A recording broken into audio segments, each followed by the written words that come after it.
y hay otra consecuencia, Juan Manuel, que es muy relevante para la economía del mundo, que es el llamado Estrecho de Hormuz, que es esta vía fluvial que se encuentra al sur de Irán, que es por donde pasa más del 20% del petróleo del planeta. Sabemos que hay varias naciones del Medio Oriente que tienen en demasía el crudo, como el caso de Irán, como el caso de Kuwait, como el caso de Omán, con los mismos Emiratos Árabes Unidos, y por lo tanto, como una manera de presionar a Occidente, principalmente a Estados Unidos con esta guerra, Irán ha dicho que va a atacar cualquier barco que aparezca por esta misma zona para así evitar que embarcaciones petroleras pasen por este lugar y provocar entonces una afectación a la economía. Hoy el presidente de Estados Unidos, Donald Trump, dice que va a defender barco por barco que pase en la zona, atacando finalmente o llevando misiles antiaéreos para evitar algún tipo de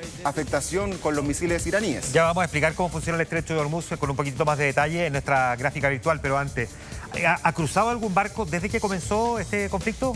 Desde que comenzó, sí, hubo un barco de Palaos que había pasado por la zona e inmediatamente fue atacado con drones iraníes. Así ha sido muy peliagudo la zona, por lo tanto eso ha disuadido de que otras embarcaciones hagan lo mismo. Claro, es que probablemente por lo mismo ninguna más lo ha hecho, pero también uno puede entender que cualquier incursión iraní contra un buque que transite por el lugar puede provocar la furia norteamericana y redoble sus ataques en contra de Irán para destruir sus posiciones allí en el Estrecho de Hormuz, que es básicamente donde se estarían atacando estos barcos. O bien de otro país, claro, que sea dueño de ese barco y que por lo tanto también entre a otra nación en conflicto. Mira, o sea, es más bien la amenaza, claro, con ya un ejemplo, como dices tú, pero hasta ahora no hemos tenido más allá que simplemente la declaración de Irán.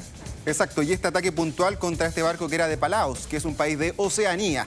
Mira, revisemos aquí en nuestra gráfica virtual para que todos entendamos qué es este Estrecho de Hormuz que se posiciona ahí en este punto rojo, justo en el cruce entre Irán, Emiratos Árabes Unidos y Omán. Ese es el famoso estrecho que incluso en la parte más acotada entre frontera y frontera llega a medir poco más de 30 kilómetros de distancia. Por aquí pasan varios barcos que van comunicando a distintas partes del mundo, incluso algunos llegan con ese mismo petróleo hacia nuestro continente. La gran mayoría va rumbo a Asia, pasan cerca de 3.000 barcos al mes, es decir, unos 20 millones de barriles al día, para entender la magnitud de lo que mueve finalmente esta misma zona que es, como dice el nombre, muy estrecha, apenas 33 kilómetros de distancia en su punto más estrecho. Avancemos justamente en esta misma gráfica porque, como te decía, gran parte de este petróleo, si bien va a Europa, va a América, va principalmente rumbo a Asia. ¿A qué países